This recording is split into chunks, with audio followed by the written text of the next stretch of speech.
It's no secret that the cybersecurity job market is hot these days, and it's not unusual to hear stories about serious shortages of qualified candidates, of thousands of high-paying jobs going unfilled all over the world. Colleges, universities, and educational institutions provide training, degrees, and certifications, and some organizations are looking outside the traditional channels and training people in-house. In this CyberWire Special Edition, we take a closer look at finding your career in cybersecurity. Just how important is that degree? Does it make sense to invest in certifications? What are employers really looking for when they're searching for qualified cybersecurity talent? And why is it critical that you not just hunt down a sexy, high-paying job, but build yourself a fulfilling career? Stay with us.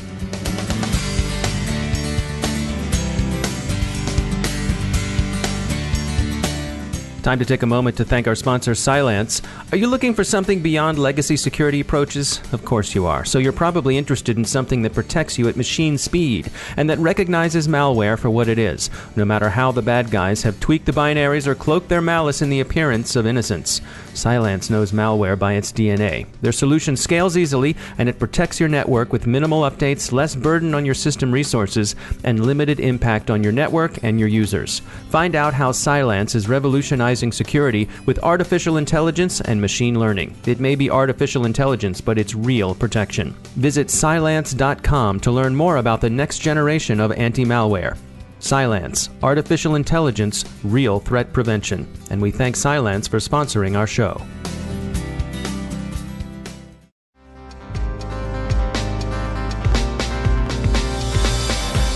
It's interesting that we're still seeing the articles that like to inflame everyone, that there's this skills gap. That's Kathleen Smith. She's the Chief Marketing Officer at clearedjobs.net and cybersecjobs.com. One of her specialties is providing career support for people with security clearances. We're still seeing a high demand of cybersecurity professionals with experience. We're seeing, the Bureau of Labor Statistics say that, information security, which is where they categorize cybersecurity, there's a 37% growth in that industry, and that's going to continue to 2022. What we're also seeing is other solutions coming into the marketplace. We are seeing that all of the colleges and certification programs are starting to produce students who are interested in cybersecurity that have some education about it, but not much in the way of hands-on experience. I think that is going to be a big challenge for us because we're having many universities, many schools that are coming out saying, we have a degree program, we have a certification program, and then they don't have any way for these students to get any hands-on experience. But in truth, we're not leveraging the people we have correctly. And we're oftentimes not asking the right questions to get the people we need. That's Robert M. Lee. He's the CEO at Dragos, a company that specializes in protecting industrial control systems. I mean, it's always a common joke that there'll be a technology that's only 3 years old and the job hiring requirements looking for an expert with 10 years experience on it. Like that job bill, it's not going to be filled. And so it goes and gets tracked in the number as, oh my gosh, we have like not enough people in the field. And it's like, no, that job announcement's stupid. Or you hire somebody to be a tier 1 SOC analyst and they're supposed to triage alerts, but our technology could actually do that itself. Like we can, like, as a community, we've already solved that problem, but we're just not leveraging it, so we're just going to throw people at it. So I would say, and to his point, we are not effectively and efficiently using the talent we have, and we're requiring or requesting things that we're not doing correctly on the talent we want. When I was at the CyberWire's Women in Cybersecurity celebration, I had the pleasure of chatting with Cindy Gula from Gula Tech Adventures, and we were talking to some of the students there. The challenge that both Cindy and I saw was that the students were saying, we're interested in cybersecurity. And Cindy would then go in and say, well, what part? What in particular? And all of the students were saying everything. And that, I think, is part of a challenge. We've actually done ourselves a disservice by making cybersecurity this very in-demand career that many people are rushing into it thinking they're going to have this rock star experience, that they're all of a sudden going to be able to take care of any of these breaches, and all they have to do is have a few years of a certification program or college degree without really truly understanding how cybersecurity has moved from being information security into an overall practice that surrounds every aspect of business. And I think that that is one thing that we're losing right now in all of the degree programs is there's some risk analysis being taught, there's some penetration, some coding, some forensics, but there isn't a real delineation between you're going to need forensics if you want to go into specific intelligence agencies, threat vulnerability if you want to go work for a services company. What do you need if you want to take your skills to a healthcare company or a financial institution? We're at this point now where we also have a lot of professionals who've been in the industry for a long time, but they don't understand how to craft their career. We have professionals who finally are speaking out at many of the conferences, DEF CON, Black Hat, saying, we really have information security professionals, pen testers, malware researchers who have been doing this kind of work for 10, 20 years, and they're not being given the opportunity to craft a career where they can make a difference in business. They're not being given the mentoring or the guidance on how they would advise someone at the boardroom. So I think we're moving in a really great direction.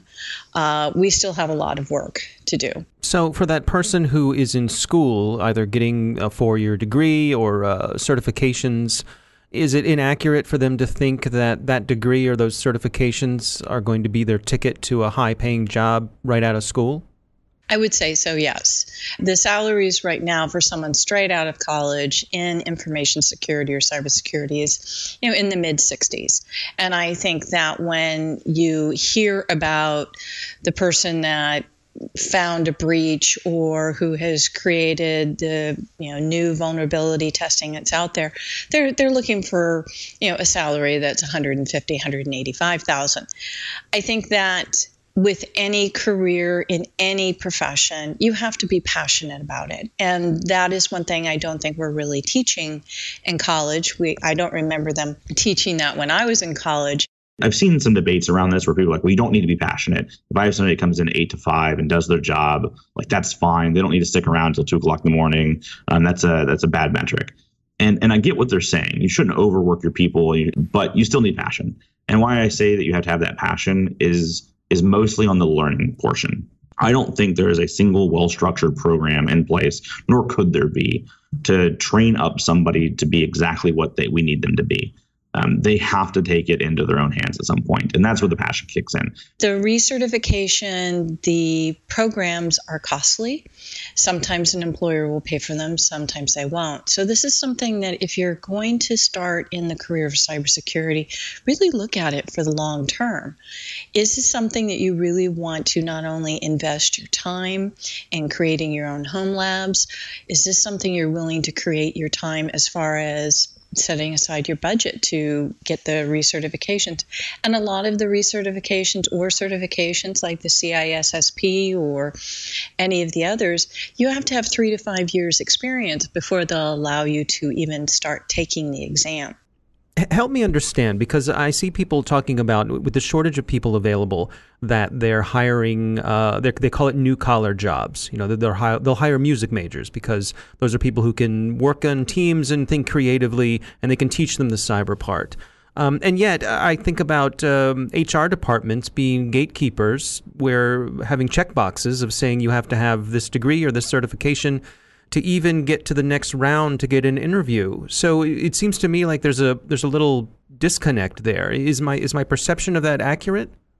Your perception is right on, because most of the jobs that you'll see posted out there, 4 out of 5 of them, will require some kind of degree, will require some kind of bachelor's degree.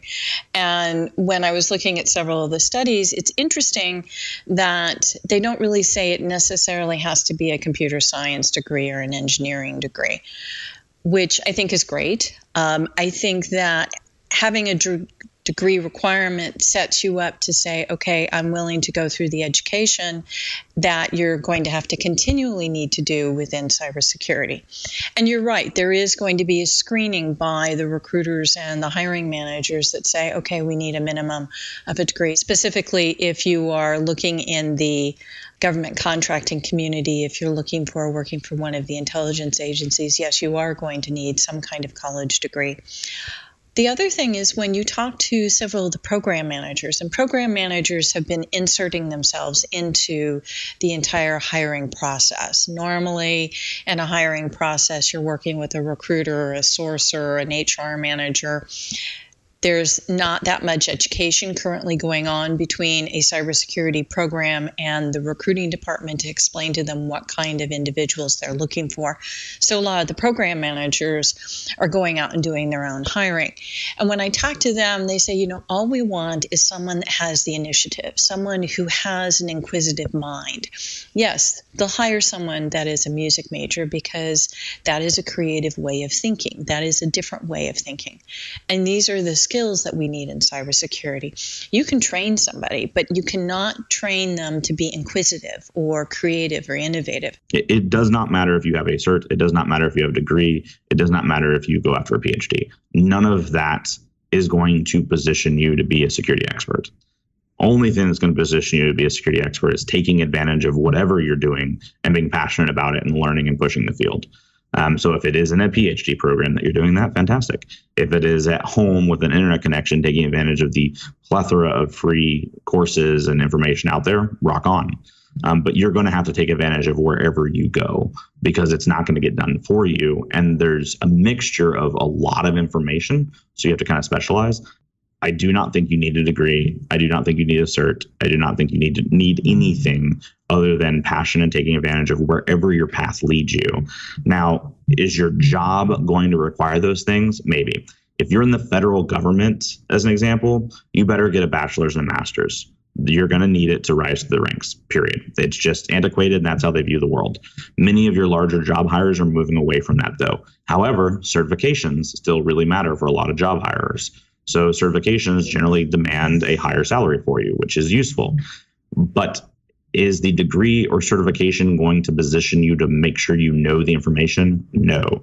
There are usually barriers to entry for salary or jobs at places you want to work. What about the stories that we hear about people chasing signing bonuses or hopping from job to job, getting a raise here, getting a raise there, and chasing the money that way? It's the same thing that we had in the .com era. I mean, that's when we had the signing bonuses and jumping from one startup to the next. And we all know what happened with that.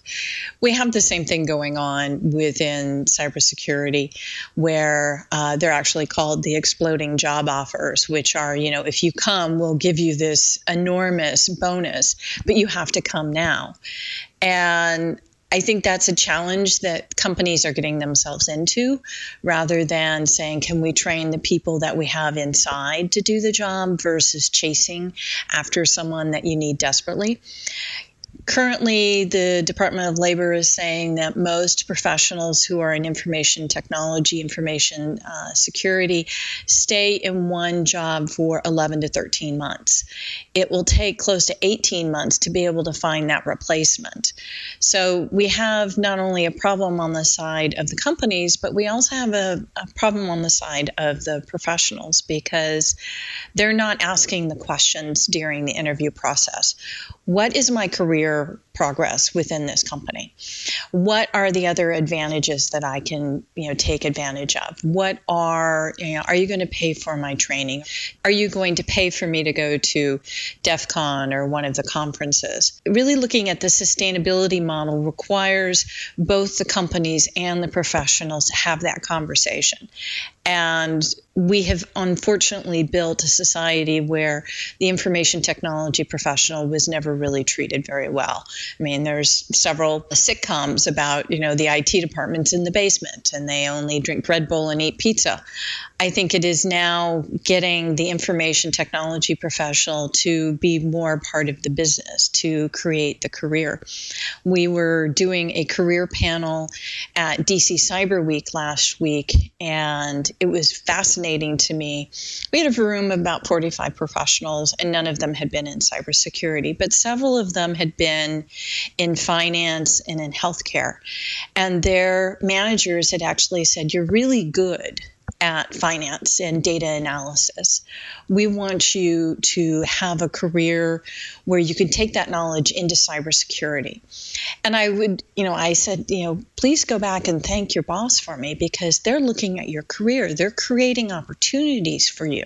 They're saying that you're really strong in this area and they want to keep you as an asset, and they'll provide more training. And they were shocked. They said, "No, that's the way I am treated." And I find that interesting. There are different industries that treat their professionals with respect and cater to providing career development. In information technology, you don't see that. You don't see the training, the cultivating of the next C-level executive. I mean, any company should be able to look inside their workforce and say, "I see the future CSO, CISO within our ranks right now. We are going to train them. We are going to cultivate them so that they stay with us, that they bring other people along with them." But we haven't gotten there yet. We are approaching that, but we haven't gotten there yet, and I think that will be a big shift. What would your advice be to that person who's either coming up through school, looking for a career in cyber, or maybe switching to a career in cyber from another profession? What kind of advice would you provide them? The one piece of advice that I always give anyone who says, "I want to get into cybersecurity," be it cyber policy, be it vulnerability testing, get out into the community first. Really go to the meetups, go to the B-Sides events, the hackathons, go to the hackathons online, and really see if this is what interests you. It's a really great way to test. Do you want to do forensics? Are you very happy just being a pen tester? Do you want to work in a high-stress environment? Really understand that before you make the investment into a college program or any kind of certification program. I think it is wonderful that we have all kinds of opportunities to be able to test, do I really want to do this, or am I doing it because it is the most fashionable career at this point? The other part that I look at, and I always recommend, and I have a great recent example of this, is cybersecurity is not just the services industry. It is not just the companies who provide the cybersecurity services to other companies. It is now impacting every part of our lives: healthcare, finance, retail. And being able to say, I'm not necessarily going to go into a services company, but I really like, medical devices. I'm going to study medical devices, but then also have the cybersecurity component to it. I do a lot of mentoring and coaching to transitioning veterans, and I had a recent example of a 26-year Air Force veteran who was waiting for his next government job. And that is a challenge that I find for many of our transitioning veterans, is that they're more interested in staying within working for the government because they're more comfortable with that culture rather than breaking out on their own. I find that not enough cybersecurity professionals are looking at our energy grid. We have, this from a national security standpoint, but also as a career development standpoint. We have so many opportunities in this country to be able to have an impact on the security of our energy grid. So in talking to this Air Force veteran, he had a combined background of physical security and cybersecurity. And for family reasons, he wanted to be in the Northwest United States. And I said, have you ever thought of energy. And it really excited him because he could be at the forefront of national security, a veteran being able to continue supporting the mission, which is why he's part of the military, and being able to create a new kind of career path, combining physical security and cybersecurity. For me as a job hirer, I mean, I sort of live in the luxury of working in a very small industry. So we should know you or know of you before we're even approaching you. Or when people reach out to us, we have enough really smart people that we're going to be able to call BS. And we don't even look at resumes. Like we do not ask people to send us our resumes. I've never asked anybody of any of their certifications or degrees. My general questions are usually, what do you do? Like, what are you passionate about? What have you done that can prove it? Are you active in the community and publishing papers and blog posts and things like that about the topic? Okay, maybe you know something about it. Are you writing code? Are you a coder? Where's your GitHub account? What do you code? It's much more about show me what you are doing versus give me a piece of paper that you wrote that self-evaluates what you did. Like, that's not important to me. What do people need to know about recruiters, about headhunters, about the professionals who are out there helping place you in jobs? This is a great question because it not only applies to cybersecurity, but it also applies to pretty much any profession. A job seeker needs to understand the landscape. They really need to understand that just sending a resume to one person is not going to get you a job, that finding a job is a full-time job, and it is a full-time profession constantly looking for your next opportunity. Now, I'm not advocating, as I said earlier, job hopping, but you need to always know who are the recruiters, who are the staffing firms, and who are the headhunters who are in your particular field. Who are the people that you want to work with? They're not necessarily going to be the person that is calling you and hounding you. It's going to be someone that you want to build a relationship with and get to know them, because if they're going to have an impact on your career, which is a major portion of your life, you're going to want to have someone that you can trust. There's corporate recruiters that are great. There are corporate recruiters who are awful. There are staffing firms, specifically in cybersecurity. There are several staffing firms that have started that are filling a need right now because they're former program managers that have really great networks that can go in and speak the language of other program managers.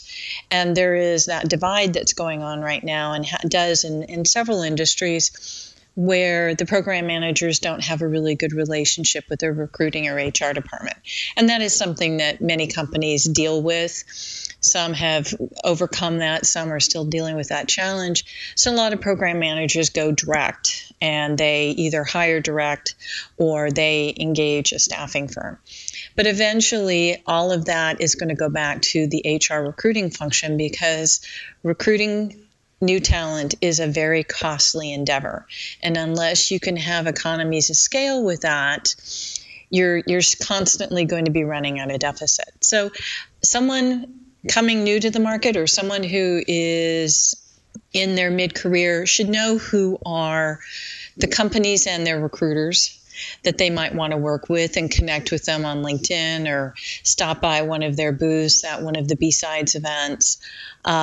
Be aware of the good staffing firms and the bad ones. There's lots of headhunters out there that will treat you very poorly, will sort of forget about you. There was actually a really great presentation done at B-Sides Higher Ground about how a cybersecurity professional can sort of do some good vetting on the difference between a corporate recruiter, a staffing firm, and a headhunter. We have that video on CyberSec Jobs if anyone wants to look at that. So I find it challenging when I go to a conference and someone says, yeah, I work with XYZ staffing firm. And I was like, do you work with any corporate recruiters? Do you work with any headhunters? Well, no, I just work with this one person. And, that's sort of like saying just one person is going to help you find, your mate, or just one source is going to be where you're going to get your next car. You're going to need to research. You're going to need to try different relationships out before you find the person that's going to have the right opportunity for you. How do you know? Are there any red flags where if If someone says this to me, run the other way? Well, the standard is a lot of people will reach out to you on LinkedIn, and they will not have a very well-crafted LinkedIn message to you that is sort of auto-generated based on the keywords in your profile. Usually, have I got an exciting offer for you is something you want to turn and run away from. Anything that says, it's a hot job, immediate opportunity, signing bonuses galore, just as you do with, buying that really great shirt. If it's got all kinds of discounts and flash on it, it might be a reason why it needs to have all that discounts and flash on it, because it's not something of value. Really looking for someone your friends like to work with, finding the recruiters that go to the conferences, that go to the hackathons, who understand how to speak your language, because a really good recruiter is also going to be a coach or a mentor. And sometimes a recruiter may work at one company, and you're like, well, I'll never want to work there. Recruiters do move from company to company, usually every 5 to 7 years, sometimes shorter than that. And they may have a great opportunity for you at their next job. But they also have their own network. So if you're interested in finding a job, they can reach out to their network of recruiters and say, hey, I've got a really good candidate for you. This is one of the biggest missteps, I think, that professionals have in their career search. They wait until it's the last minute, and they don't have a network of people that can help them get in the door at the right company. So even when you're in a job and you might not be looking for a new job, just for the sake of the care and feeding of your career, you should be nurturing that network. You should be nurturing a relationship with 5 to 7 recruiters in the space, and be them recruiters or headhunters or staffing firms. You should constantly be checking in with them, saying, I just got my CISSP, I'm still happy where I'm at, but I'm interested in XYZ opportunity. Like any professional development, you should always have 4 or 5 recruiters that you are developing a relationship with, because they are going to have an impact on your overall career. I can also see that if you're getting those calls, if you're fielding those offers, that perhaps it's in your best interest to go to your HR people or your boss and say, hey, these offers are coming in, do we need to have a conversation about how things are going for me here? Well, that conversation starts in the first interview. That conversation starts at your performance review. That conversation shouldn't be a walk into the HR department and say, I've got 3 offers for $20,000 more. What are you going to match? That's holding your management hostage, and they're not going to like it, and you're not going to like working in that environment.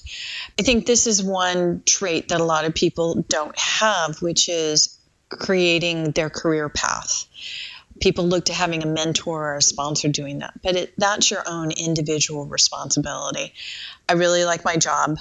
I would really like to stay here because I like the values of this company and I like the product that they do. I need to find ways to stay engaged, to stay fresh. This is a conversation I need to have with my manager. I even have that conversation with my staff. Are you still happy working here? What are the exciting projects that are on the horizon that you want to be part of? What do you want to have taken off your plate? It is my responsibility as a manager to constantly be checking in with my staff to make sure that they're learning, that they're engaged, they're excited about what they're doing. But they have that responsibility as well.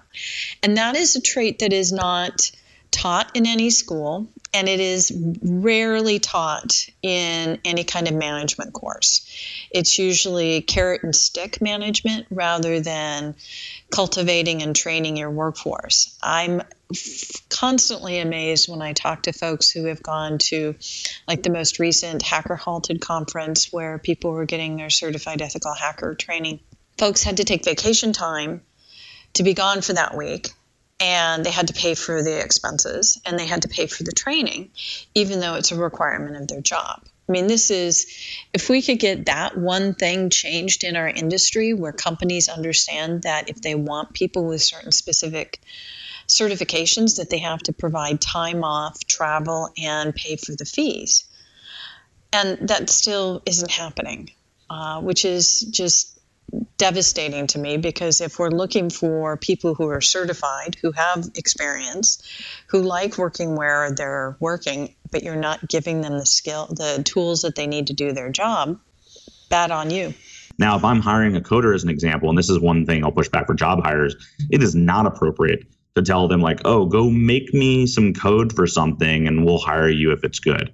Okay, if you want to do that, pay them. So we've done that exactly once. We had a guy that seemed like a total rock star, but I had no idea who he was. Nobody knew who he was.